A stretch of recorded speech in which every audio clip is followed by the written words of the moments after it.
시간 하나님께서 오늘 우리에게 주신 말씀입니다. 하나님의 말씀은 창세기 22장 1절에서 14절 말씀, 구약성경 27면에 있습니다. 창세기 22장 1절에서 14절 말씀입니다.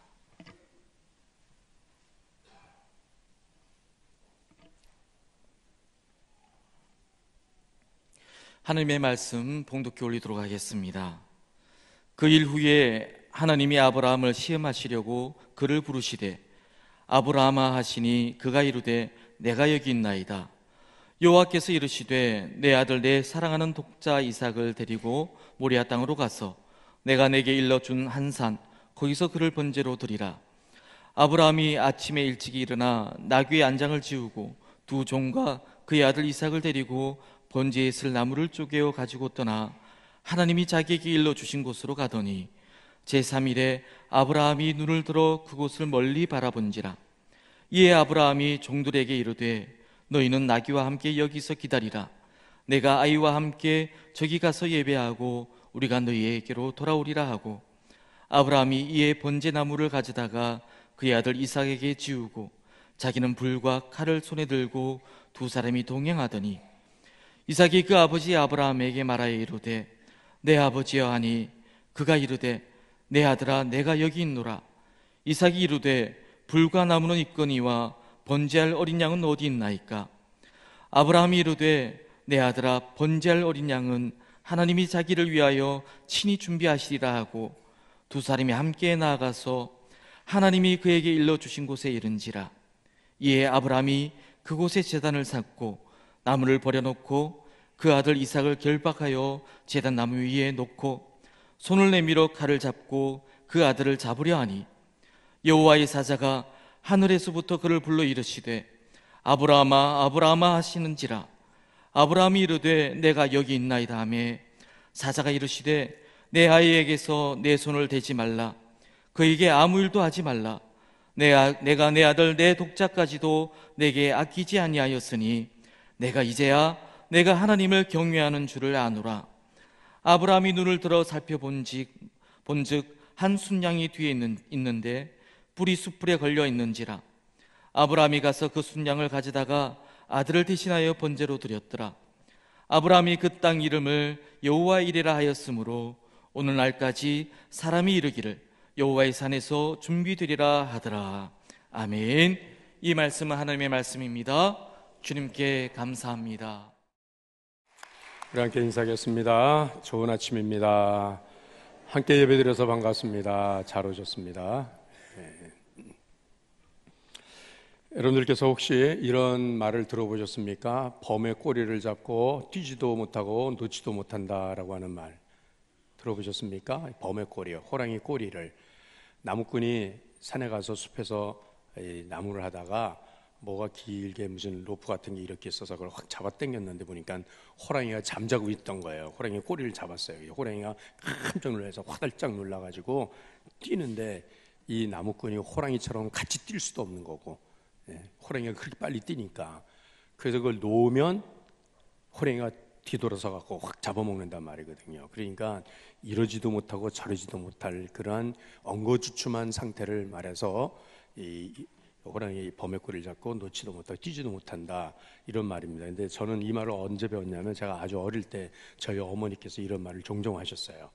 제가 말씀을 준비하면서 구글 검색에다가 이 말을 쳐서 놓았어요. 이게 무슨 뜻이냐 정확히 알려고 그랬더니 안 나와요. 이 구글 검색에도 안 나오는 이 말인데 저는 어릴 때부터 들었거든요. 자, 여러분들도 이 말을 무슨 뜻인지 안다 그러잖아요.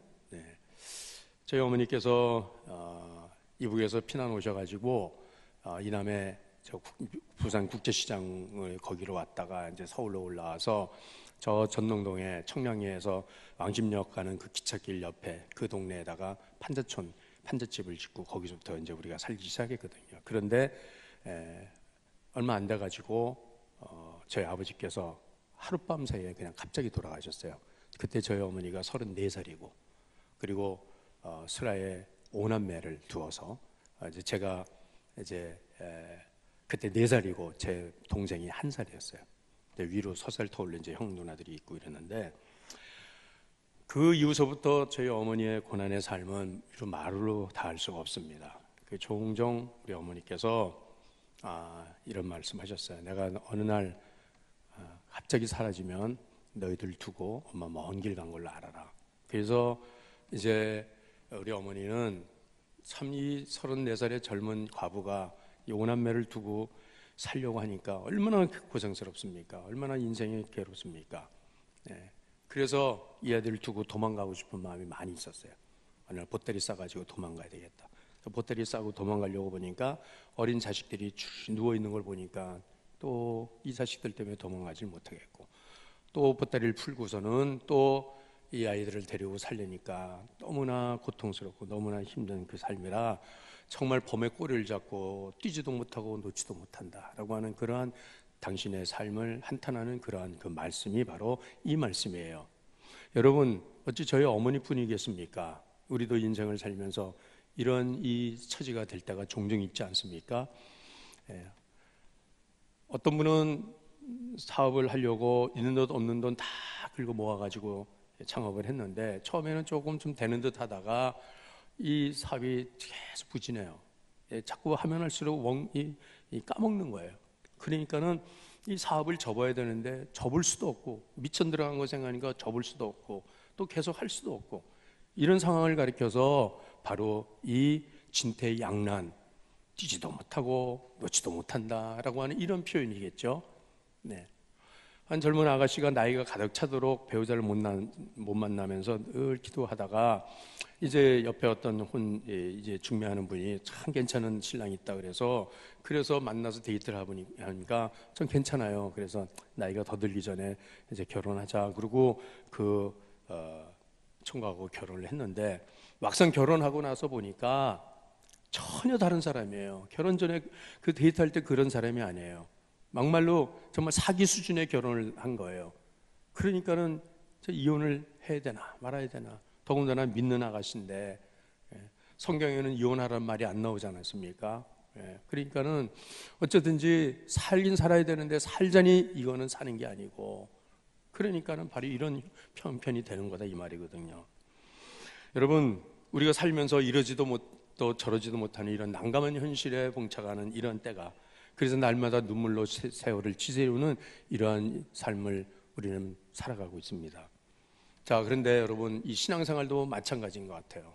이 신앙생활도 처음에는 예수 믿으면 하나님이 축복하시고 행복한 인생을 산다고 하고, 예수 믿고 구원받고 천국 가자 그러고, 예수 믿는 사람이 자꾸 예수 믿으면 좋다 그러고 하나님 믿으면 잘 된다 그러고, 이런 말 때문에 예수 믿게 됐다는 거죠. 교회도 나오게 됐다는 거죠.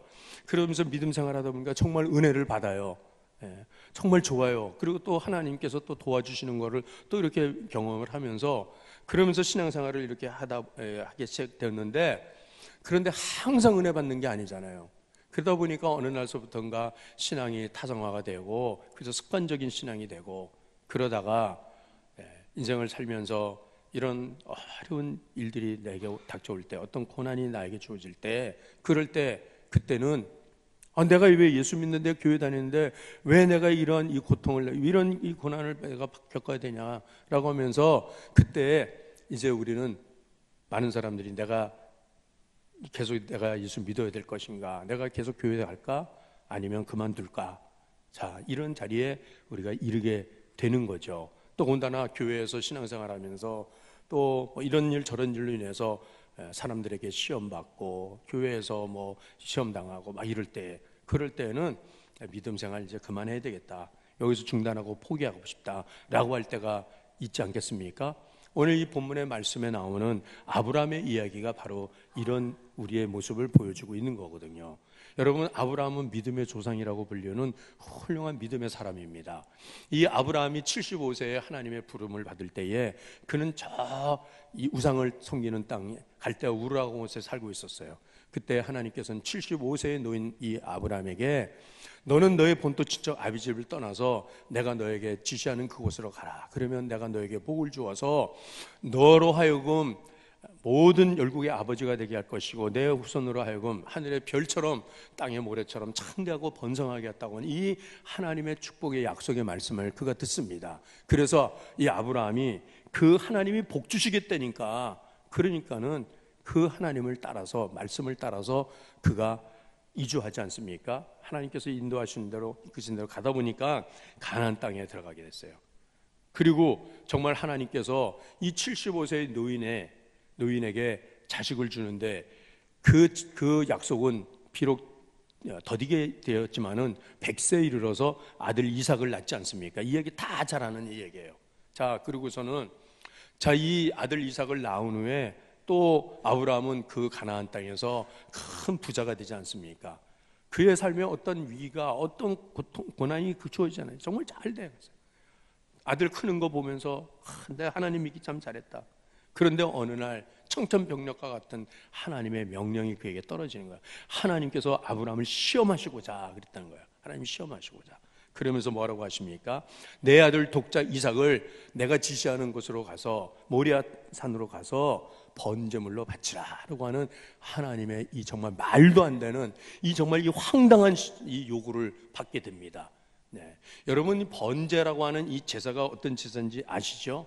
이 번제는 하나님께서 이스라엘 백성과 이 언약을 맺으면서 하나님 앞에 제사를 드릴 때 제일 중요한, 제일 첫 번째 되는 제가 번제예요. 짐승을 잡아서 드리는 제사인데 그냥 잡아 드리는 게 아니라 짐승의 이 멱을 따는 겁니다. 이 동맥을 따고, 아니면 심장을 찔러서 단칼에 짐승을 죽여가지고서, 그런데 이 단칼에 심장을 찌를 수 있습니까? 하여튼 무지막지하게 이 짐승을 죽여서 피를 다 쏟고, 그 다음에 내장을 걷어서 드러내고 껍질을 다 뺏기고, 그리고 모든 마디를 다 쳐요. 마디를 쳐서 이걸 각을 낸다 그래요. 그래서 그걸 갖다가 불로 태워서 드리는 제사예요. 여러분, 양 한 마리, 소 한 마리 변제로 바친다는 것도 얼마나 처참한 제사인데, 그런데 사랑하는 아들 독자 이삭을 그렇게 제물로 바치라고 하는 이 하나님의 요구를 받을 때, 명령을 받을 때에, 여러분, 이거는 정말 말도 안 되는 얘기예요. 말도 안 돼요. 네. 저는 하나님께서 목사로 일생을 쓰셨지만은 저한테 하나님께서 이렇게 명령하시지 않은 거 정말 감사해요. 저는 제 딸을 갖다 그렇게 바치라고 그랬다면 제가 어떡할까? 네. 물론 그렇죠. 물론 제가 어떻게 하겠어요? 그렇게 할까요? 못해요, 하나님. 그렇죠? 네, 못해요. 네, 안 해요. 하나님 그런 하나님이십니까? 내가 믿은 하나님은 인격적인 하나님이시고, 내가 믿은 하나님은 좋으신 하나님이고, 내게 필요한 것을 늘 공급하신 하나님이셨고, 내 길을 인도하셨고, 네? 하나님께서 나에게 좋은 걸 주시는 하나님이시기 때문에 내가 여태까지 하나님 믿어왔지, 나한테 이렇게 말도 안 되는 이 요구를, 이 잔인한 이 명령을 하는 그 하나님이라면 나는 믿고 싶지 않아요 라고 그렇게 항변을 합니다. 네. 여러분, 사실은 우리가 하나님 믿는다는 것은 무엇 때문에 하나님 믿어요? 무엇 때문에 하나님 믿습니까? 어쨌든지 하나님께서 나에게 좋으신 하나님이셨기 때문에 믿었다는 거예요. 아니에요? 어쨌든지 하나님은 나에게 은혜를 주셨기 때문에, 나를 도우신 하나님이시기 때문에, 그래도 하나님 없이는 이만큼 인생을 살 수 없었는데 하나님이 도와주셔서 하나님의 은혜로, 하나님 축복으로 내가 오늘 여기까지 이렇게 왔습니다라고 하니까 내가 하나님 믿는 거지. 네. 그런데 여러분, 결정적인 순간에 하나님께서 내 인생의 모든 기반이 다 무너지고 내 삶 자체가 완전히 없어지는 그런 자리에까지 나를 이끌어 가셔서 나에게 그것을 요구할 때, 이삭은 아브라함의 삶이었어요. 아브라함의 전체였잖아요. 아브라함 자기보다 더 그 이삭을 얼마나 100살의 얻은 아들이었다고 하면요, 상상을 해보세요. 그런데 그 아들을 모리아산으로 데려가서 번제물로 바치라? 이거 말도 안 되는 거죠. 예. 그러니까 하나님이 아브라함을 시험하시는 것이 아니라, 그 시험은 두 번째예요. 사실은 아브라함이 시험 드는 거야. 아브라함이 하나님께 시험 드는 거예요. 예. 그렇지 않습니까? 예. 정말 하나님, 나 시험 듭니다. 하나님 이해가 되지 않습니다. 심지어는 하나님을 향한 분노가 치솟는 거야. 하나님 왜 그러면 왜 이 아들 주십니까? 예? 왜 이 아들 주셨고 이제 와서 하나님 왜 도로 달라고 하십니까? 말도 안 되는 얘기예요. 미국의 풀러 신학교 총장을 지낸 그 루이스 스미스 교수가 있습니다. 두 부부는 불임 부부였어요. 결혼한 지가 몇 년이 지나도 아기를 갖지 못해서 그래서 늘 하나님께 기도합니다. 하나님, 우리 부부에게도 아이를 주십시오. 우리 가정에 아이를 주십시오. 불임 클리닉에도 다니고 여러 최신의 의학 시설 방법으로 그렇게 수술도 해보고 하지만 아기를 갖지 못하다가 정말 어느 날 아기를 임신하게 됐어요. 너무 감사해요. 하나님 주신 아들 감사합니다. 정말 애지중지 그 아내를 보호하고 지키고 그냥 뭐 물그릇 하나 들지 않게 하고 이렇게 하고서는 그래서 이제 임신 기간이 지나고 정말 출산을 했어요. 너무 아름다운 아들을 얻었어요.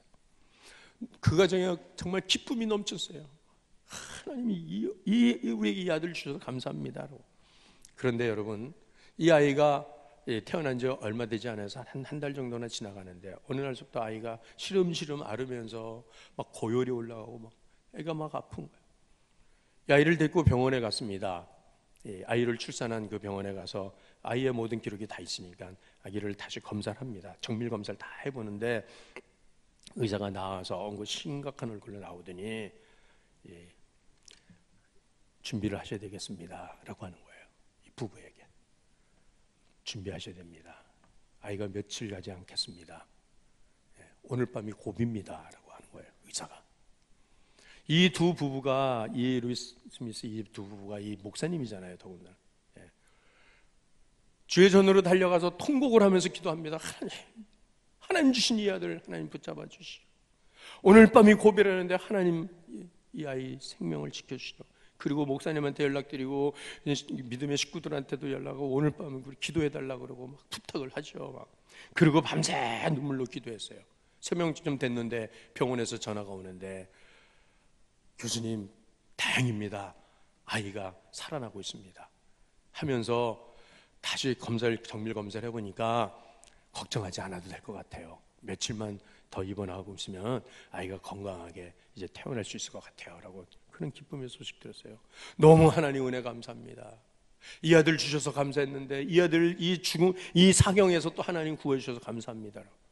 그리고 이제 며칠을 이제 병원에서 이제 아이가 회복을 하는 중이었는데 그 며칠이 지난 어느 날 갑자기 이 아이가 그냥 세상을 떠났어요. 손쓸 겨를도 없이 세상을 떠나고 말았어요. 이 아이가 안치되어 있는 영안실에 달려간 두 부부는 통곡을 합니다. 그러면서 하나님 어떻게 우리한테 이렇게 하십니까? 하나님 왜 이런 일을 하십니까? 차라리 아이를 주지는 말든지. 예? 아이를 그렇게 해서 아이를 얻었는데 그러면 그 몇 날 전에 아이가 병원에 있을 때 그때 우리의 기도를 들으셔서 하나님께서 그 아기를 그 사경에서 구해 주셨는데 차라리 그때 그냥 데려가셨든지 아니면 이제 걱정하지 않아도 된다고 살 수 있다고 그렇게 해놓으셨고 하나님 이게 도대체 웬일입니까? 라고 하면서 그 부부가 하나님 앞에 울부짖으며 근데 그 교수님의 그 책에다가 그렇게 쓴 건데 거기에 일평생 하나님 믿어오면서 처음으로 하나님을 향하여 분노했다고 하나님께 분노했다 그랬어요. 왜 하나님 이렇게 하십니까?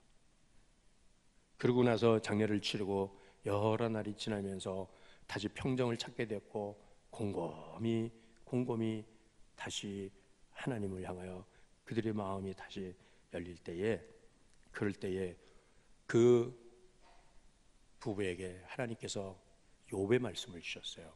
욥기 1장 21절 22절 말씀을 주셨습니다. 이 말씀 읽겠습니다. 시작.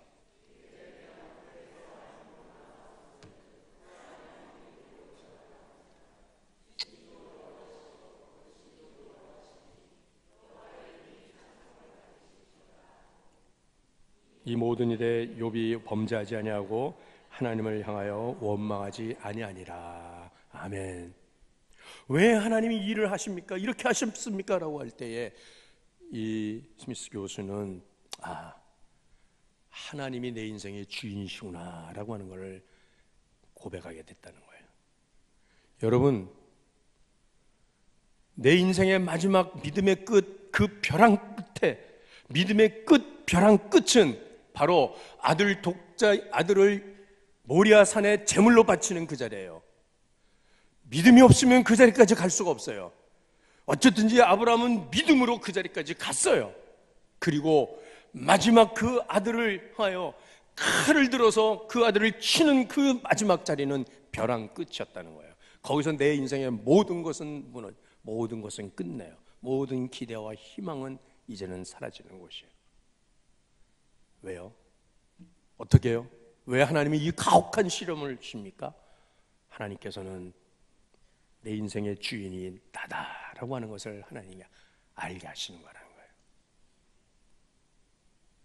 여러분, 우리의 신앙은 하나님이 나에게 좋게 해주셔서 내가 하나님 사랑합니다, 하나님 좋습니다, 입으로는 얼마든 찬양할 수 있어요.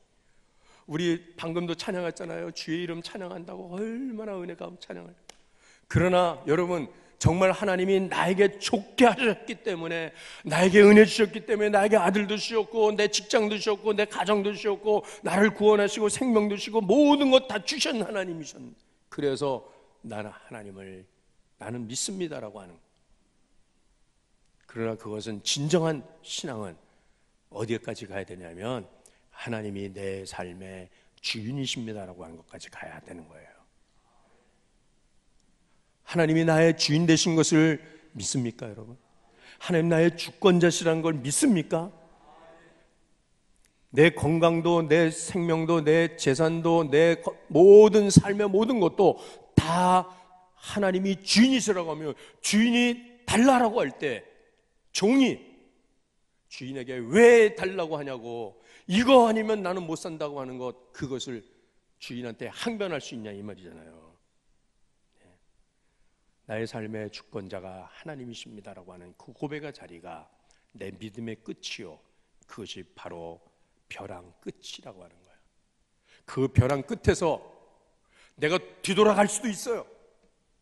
뒤돌아갈 수 있어요. 3일 길을 가면서 하루, 이틀, 사흘 가는 동안에 얼마든지 다시 되돌아갈 수 있어요. 나의 집으로 돌아가자, 이사가 도로 돌아가자. 그리고 하나님 없이도 나는 살아갈 수 있어, 우린 그렇게 살아갈 수 있다라고 하면, 그는 믿음의 사람으로 이 하나님의 말씀에 기록될 수도 없거니와, 그리고 우리가 그의 믿음을 본받자고 그의 믿음을 따라 살자고 할 수도 없는 그 아브라함으로 그칠 수밖에 없었어요. 그러나 여러분, 그는 믿음의 끝까지 갔어요. 끝까지, 벼랑 끝까지 가서 거기서 한 발 내디디면 천길 만길로 떨어져 나는 죽는다 할지라도, 그러나 내가 지금까지 믿어온 하나님이라고 하면, 여러분, 나는 뒤돌아서지 않겠다고 하면서 그 벼랑 끝에 한 발을 내딛는 결단, 그것이 바로 저와 여러분이 지금 있는 이 자리가 아닌가 생각해요. 내가 이 어린 자식들을 내팽개치고 내가 내 새로운 인생을 향하여 내가 갈 것이냐, 아니면 이 자식들을 끌어안고 내 일생을 살 것이냐라고 하는 그 결단. 여러분, 오늘 우리가 어떤 시험 가운데 있다 할지라도, 여러분, 하나님은 어떤 요구를 나에게 한다 할지라도, 그래서 이것 때문에 나는 시험 받습니다 라고 한다고 하면, 여러분, 그 시험을 통하여서 하나님께서 무엇을 하나님이 알려 원하십니까? 내 삶의 주인이 누구이냐라고 하는 것을 고백하라라고 하는 것이고요. 두 번째로는, 여러분, 그 자리에서 네가 나를 믿느냐, 믿는 것으로만 그치는 것이 아니라 네가 나를 사랑하느냐라고 하는 그 부르심이에요. 여러분, 어린 아기들은 엄마와의 그 신뢰의 관계가 어떻게 짜집니까? 엄마가 다 주잖아요. 무조건 주잖아요. 희생적으로 다 주잖아요. 먹여주고 입혀주고 젖 물려주고 다. 그러니까 이 아기는 이걸 경험하면서 엄마는 나에게 좋은 엄마야, 예? 엄마는 나에게 너무나도 무조건 좋아 라고 해요. 자, 그래서 이 아이가 엄마와의 신뢰감이 쌓여진 것을, 그것을 믿음이라고 그래요. 믿음. 하나님과의 그 관계가 신뢰, 하나님을 믿는 믿음은 하나님을 믿는 신뢰예요. 하나님은 어쩌게든지 나에게 좋으신 하나님이셨어요. 나를 지켜주시고 나에게 나를 동급해 주시고 그런 하나님이시다라고 하면 이제는 그 정도 믿음이 성장한다라고 하면 이제는 어떤 자리로 그냥 그러면 네가 이제는 나를 사랑하느냐라고 하는 그 자리로 하나님 나를 이끌어 가시는데 어린 아기들을 키우면서 엄마들이 아기한테 다 주잖아요. 어느 날 아기가 이제는 말도 조금씩 할 줄 알고 어느 정도 이 사리분별하는 지혜가 생기고 나면 그때서부터는 엄마가 아기한테 뭐라 그러죠? 아기가 빨고 있는 사탕, 엄마 한 번만 줘 그래 보죠. 아기가 먹는 과자, 아가야 엄마 한 번 줄래? 그러죠. 그러면 이때 아기들은 어떻게 합니까? 대부분의 아기들은 먹는 사탕 딱 뽑아서 엄마한테 팍 주잖아요. 왜? 내가 나에게 너무나 좋은 엄마이기 때문에 내가 엄마 사랑합니다. 내 맛있는 사탕도 난 주겠습니다. 이 과자도 내주겠습니다. 그런데 어쩌다 만나는 할머니가 손주야 그 할머니 사탕 좀 줘 그러면 이 아이가 줍니까? 싫어 그러고 안 주죠. 왜? 아직은 사랑의 관계는 안 된 거예요. 이거는 아주 단순한 표현이에요. 여러분 하나님을 사랑하느냐 안 하느냐라고 하는 것은 나의 가장 귀한 건 내 생명조차도 내가 하나님을 이렇게 요구할 때 하나님 앞에 들을 수 있는 그 자리까지 가는 것이 벼랑 끝이란 말이에요. 벼랑 끝. 벼랑 끝이에요. 거기에서 하나님을 내가 사랑합니다라고 하는 그 고백이 하나님 앞에 드려지는 것, 그것이 바로 모리아가 변화해서 여호와 이레가 되는 것이에요. 모리아는 바쳐라라고 하는 것이에요. 시험이에요. 그 3일 길을 가면서 아브라함은 눈물을 흘리고 갔을 거예요. 밤 3일 밤을 지내면서 토막잠을 자면서 밤잠을 자지 못하면서 한숨을 쉬면서 아니야 내가 잘못 들었을 거야. 하나님은 그런 잔인한 하나님 아니야. 다시 돌아가야지 라고 하는 마음이 얼마나 많이 들었을 거예요. 그렇지만은 그럼에도 불구하고 아브라함은 그 산을 향하여 가는 거. 가다가 아브라함의 기대는 아마 이와 같았을 거예요. 저의 기대도 마찬가지예요. 그래요. 아브라함은 즉시 순종했습니다. 우리 제자 학교하면서 그렇게 배웠으니까 그래서 난 즉시 순종하겠습니다. 그 다음날 바로 두 종을 데리고서 나귀에다가 안장을 씌우고 아들을 데리고 가는 그 즉시 순종 갑니다. 그러나 하나님 순종하면 하나님이 무슨 역사를 행하시겠죠. 하나님 뭔가 일하시겠죠 라고 하면서 가는데 즉시 순종하는데도 하나님 아무 일도 하지 않아요. 아무 일도 하지 않아요. 아무 역사도 안 일어나요. 하루 이틀 사흘 가요. 이해가 안 돼요. 이해가 안 돼도 그래요. 순종해요. 또 가요. 그래도 하나님 아무 일도 안 하지 않는 거예요. 자, 또 올라가요. 이 자식을 들어서 칼로 치겠다고 하니 이제는 끝나는 거예요.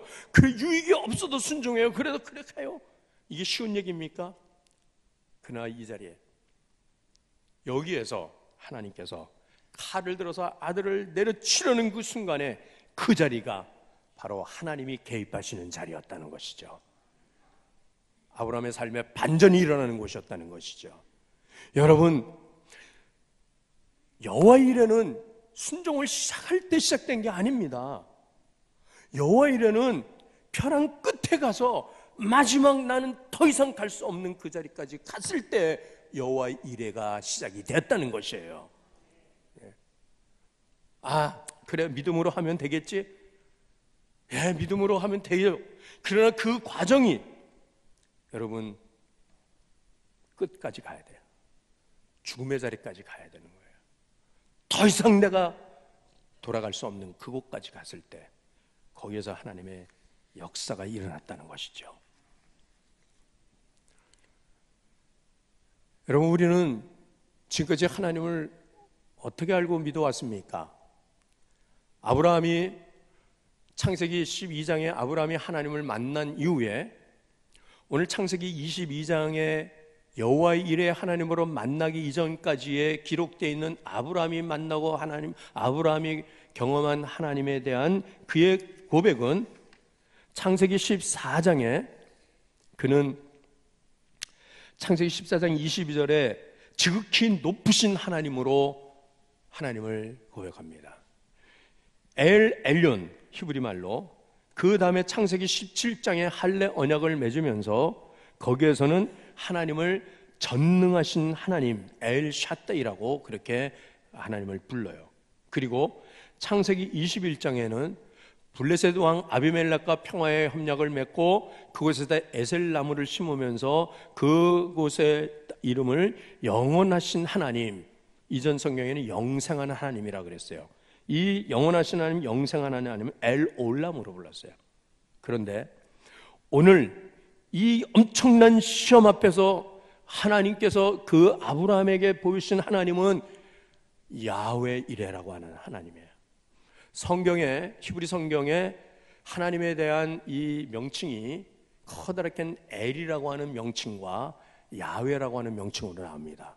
그래서 이 엘이라고 하는 하나님은 그 당시 근동 지역에서 모든 사람들이 다 엘 하면 하나님이라고 하는 것을 아는 그런 일반적인 하나님이에요. 일반적인 신의 통칭을 엘이라고 그렇게 말했어요.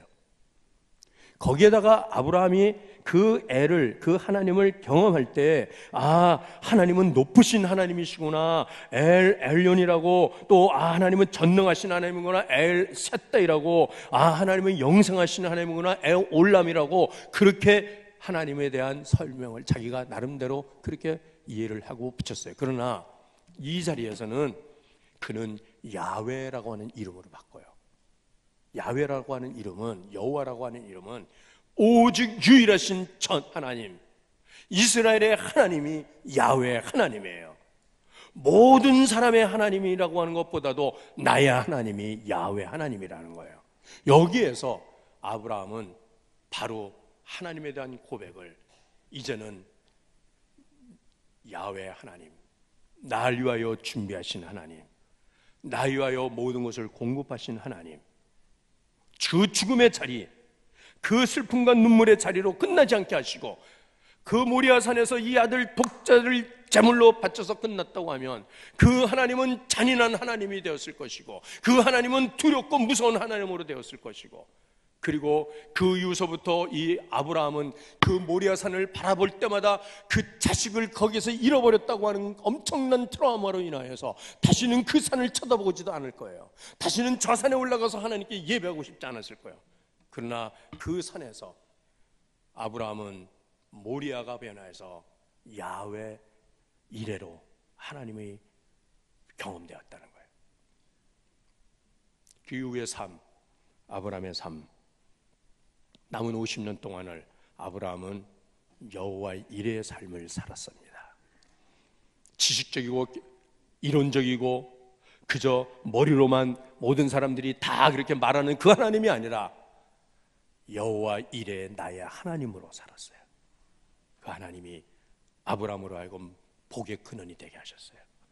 아브라함으로 하여금 모든 민족들이 복받게 하셨다는 거예요. 오늘 저는 오늘 이 말씀을 준비하면서 아브라함의 그 믿음의 삶의 최고봉은 바로 여호와 이레의 하나님을 만난 것이었다라고. 모리아산은 희생과 죽음과 눈물과 고통으로 그렇게 올라간 산이었으나, 그러나 그곳에서 그는 여호와 이레의 하나님을 만나는 그 산이어서 그 이후로부터 그의 삶은 모든 민족들에게 복의 근원이 되어지는 아들 예수 그리스도와 그 이삭의 희생을 통하여서 보여준 그 예표로 인하여서 오늘 우리가 믿는 모든 사람들에게 믿음의 조상이 되는 이러한 복을 받았습니다. 사랑하는 진광의 가족 여러분, 향후 남은 삶을 어떻게 사시겠습니까? 여호와 이레의 하나님의 은혜로 사실 수 있기를 주의 이름으로 축원합니다. 작은 것에 연연하지 마시고, 하나님 황당합니다. 이거 내놓으라고 그러면 난 어떻게 삽니까? 여러분, 그냥 하나님 나에게 그냥 계속 주셔야지요. 나 원하는 대로 나에게 주셔야지만 내가 하나님 믿습니다 라고 하는 그 정도가 아니라, 이제는 하나님 내 삶의 주권자가 되셔서, 주인이 되셔서, 하나님께서 달라라고 할 때 하나님 앞에 주인 되신 하나님 앞에 내어드릴 수 있다고 하는 이런 자리까지 간다고 하는 것은 나의 죽음의 자리라고 하는 거예요. 나를 포기하는 자리에는 그곳에서 한 수양을 준비하신 그 하나님의 은혜를 우리가 받게 될 줄로 믿습니다. 여러분은 이 면목동에 오실 때 어떻게 오셨습니까? 여러분 이 진광교회 오실 때 어떻게 오셨습니까?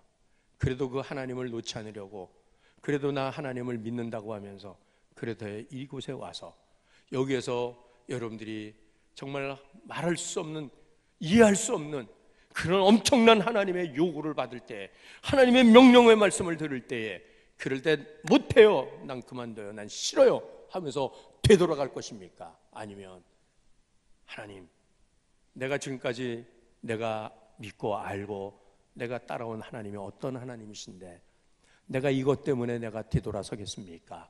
내가 포기하겠습니까? 나는 마지막 벼랑 끝까지 내가 가겠습니다. 거기에서 하나님께서 하실 것입니다. 여러분, 하나님께서 하실 것입니다. 하나님의 역사를 우리는 아브라함에게 주신 이 말씀이, 그래서 그곳의 이름을 야훼 이레라고, 여호와 이레라고 불렀다고 했는데, 보십시오. 자, 우리 14절 말씀에, 우리 14절 말씀 한번 읽겠습니다. 자, 시작. 아브라함이 그 땅 이름을 여호와 이레라 하였으므로 오늘날까지 사람들이 이르기를 여호와의 산에서 준비되리라 하더라. 아멘. 이거 말씀이 아브라함 한 사람에게 해당되는 말씀이었다고 하면 여호와의 산에서 준비되었다라고 과거형으로 기술되어야 되는데, 왜 여호와의 산에서 준비되리라 라고 말씀하십니까? 이 말씀은 미래형입니다. 준비될 것이다, 준비하실 것이다. 저와 여러분을 위한 하나님의 약속의 말씀입니다. 사랑하는 우리 진광의 가족 여러분, 하나님께서 준비하실 것입니다. 하나님께서 저와 여러분에게 복의 근원이 되게 하실 것입니다. 역사의 주역으로 세우시려고 하나님께서 이 성전을 건축하게 하셨고, 저와 여러분을 이곳에 불러 모아 주셨고, 여기에서 어떤 상처가 있었더라, 여기서 어떤 여러분들의 죽음이 있었더라, 여러분 어떤 희생이, 어떤 슬픔과 눈물이 이곳에서 있다 할지라도, 그러나 여러분, 그곳으로 모리아로 끝나는 하나님이 아니시라, 그 모리아를 변화해서 여호와 이레로 바꾸시는 하나님의 그 큰 은혜를 저와 여러분에게 허락하여 주실 줄로 믿습니다. 진광에 사랑하는 가족 여러분, 우리 남은 삶을 여호와 이레의 은혜의 삶으로 살아가시는 귀한 은혜가 오늘 이 말씀을 통하여 저 여러분에게 함께 주어지기를 주의 이름으로 축원합니다. 우리 함께 하나님 앞에 기도합니다. 내가 믿는 하나님은 신학적이고 교리적인 하나님이 아닙니다.